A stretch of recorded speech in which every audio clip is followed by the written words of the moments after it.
바이든 편을 든 항소법원, 이런 표현이 지금 나왔는데 뭐 저는 그대로 번역을 했습니다만은 예. 일단 이런 표현들이 지금 나올 수 있는 이유가 뭔지 한번 좀 따져보도록 하겠습니다. 일단 타이틀 42라는 거에 대해서 먼저 간략하게 말씀을 드리자면, 타이틀 42는 도널드 트럼프 대통령이 재임하고 있었던 2020년 3월, 그러니까 팬데믹이 막 시작됐던 그 시점이죠. 그때 질병통제예방센터에 의해서 발표된 정책입니다. 코로나 바이러스 확산을 막기 위해서 나온 것이고요. 이 코로나 바이러스가 해외에서 국내로 이제 유입해서 들어오는 것을 막기 위해서 일단은 망명 신청을 하던 뭐를 하던 간에 미국으로 불법으로 입국하는 사람들에 대해서는 즉각 그 나라로 다시 송환 조치하는 이런 이제 정책을 만든 것이죠. 그래야 이제 뭐 미국에 있는 국민들이 좀 바이러스 감염으로부터 좀 더 보호받을 수 있기 때문에 만들었던 거였습니다. 그런데 이러한 정책이 결국에는 국경을 좀 더 안전하게 만드는데 유효했다라는 결론들을 좀 얻을 수 있었던 것입니다. 이것이 계속 유지가 되어야 한다라고 주장하는 분들이 있고요. 한편에서는 그것을 유지하면 안 된다. 왜냐하면 정상적으로 망명을 신청하는 사람들도 결국에는 자기 나라로 쫓겨나 버린다라는 말이 되느냐. 트럼프 시절에는 이제 멕시코 잔류 정책이라는 것이 또 하나가 만들어져 있었죠. 그러니까 멕시코 정부하고 협력을 해서 그러니까 그 사람들이 이민법정에서 망명을 승인받을 때까지 멕시코에 있어라. 이렇게 했던 것 아닙니까? 근데 바이든이 취임을 하고 나서는 그걸 취소해 버렸습니다. 그래서 망명 신청을 하는 경우에는 일단 망명 신청이 접수가 되면 그냥 미국 내에다가 풀어줍니다. 망명 신청을 할 자격이 안 되거나 접수가 받아지지 않으면 이제 타이틀 42가 작동을 해서 추방을 하게 되는 이제 이런 상황이 되는 그렇게 되는 것이죠. 망명 신청자들도 추방할 수 있는데 그들이 이민법에 따라서 받을 자격이 있는 인도적 혜택을 추구할 기회를 부정하는 것이다라는 판사의 판결이 나왔습니다. 이게 이제 그 판결을 내린 사람이 바로 이분인데요. 에밋 설리번이라는 판사인데, 이 연방 판사가 타이틀 42 정책이 가지고 있는 그 내용은 이주민의 추방은 허가할 수 없다라고 지금 기존에 내려졌던 다른 판결들하고는 좀 다른 이야기를 한 겁니다. 타이틀 42라는 것 자체는 유지하되, 하지만 이것 때문에 불법 이민자들을 무조건 다 추방하는 것은 아니다라고 또 이제 이야기를 한 것이죠. 그게 좀 저희도 사실 쉽게 이해가 안 되는 부분인데, 이 판사 명령은 가족들한테만 적용이 되고 독신 성인에게는 전혀 적용이 되지 않는다. 이제 이런 이야기가 나와 있습니다.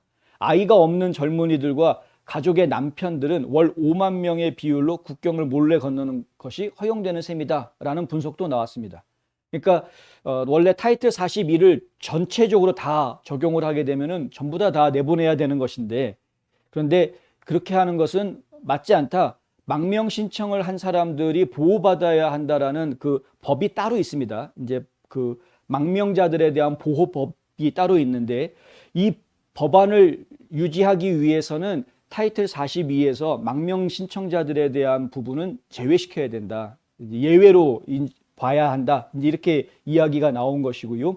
근데 거기에 적용되는 사람들 숫자가 보면은 대략 한 달에 5만 명 정도는 충분히 적용될 것이다라는 계산이 지금 나와 있는 겁니다. 이 한 달에 5만 명이라는 숫자는 한 달에 10만 명이라는 불법 입국자들이 들어왔을 때를 기준으로 해서 한 달에 5만 명 정도라는 숫자가 이야기가 되는 겁니다. 그런데 실제로 한 달에 10만 명만 넘어오는 게 아니죠. 요즘에는 지난 8월 20만 명 넘었고 9월도 지금 보니까 좀 상황이 심상치가 않고요.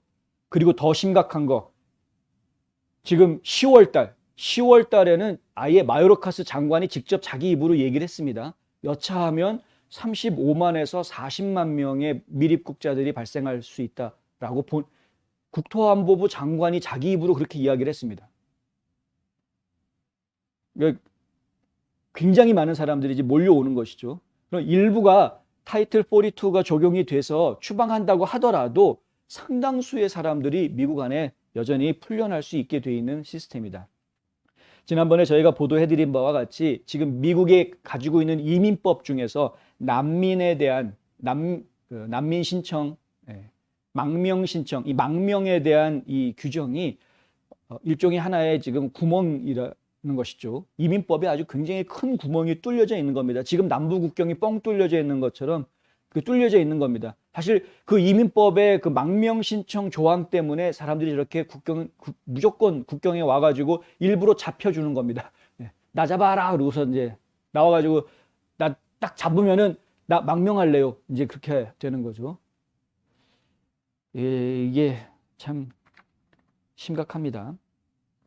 이걸 좀 빨리 막아야 될 텐데 그걸 막을 방법이 지금 마땅치가 않다. 근데 이런 상황에서 단속을 좀 더 강화해야 하는 것이 분명함에도 불구하고 연방정부에서는 텍사스주가 그렇게 요청을 하고 있음에도 연방정부 차원에서 도대체 제대로 된 지원을 해주려고 하지 않는다. 지난번에 그 델 리오에 IT인들 15,000명 잔뜩 와가지고 앉아있을 때에도 주방위군 동원하라고 그렇게 이야기들이 나왔는데도 연방정부에서는 주방위군 동원하지 않았습니다. 그냥 옆에 동네에 있는 다른 동네에 있는 순찰대원들 그쪽으로 이동시켜서 그렇게 일을 처리하고 말았습니다.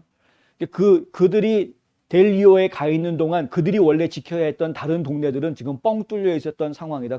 거기 통과해가지고 들키지 않고 밀입국한 외국인들이 얼마나 많은지 우리는 모르고 있다. 지금 이 상황들이 지금 현재 바이든이 국경을 관리하고 있는 이 핸들링하고 있는 것들을 보면 정말 당장 잡아다가 어디 가두거나 당장 그 즉결 심판으로 넘겨야 될 정도로 심각한 상황이 전개가 되고 있는데 이거를 참고 있는 이 국민들이 저는 참 대단하다. 그렇게 볼 수밖에 없다는 거죠.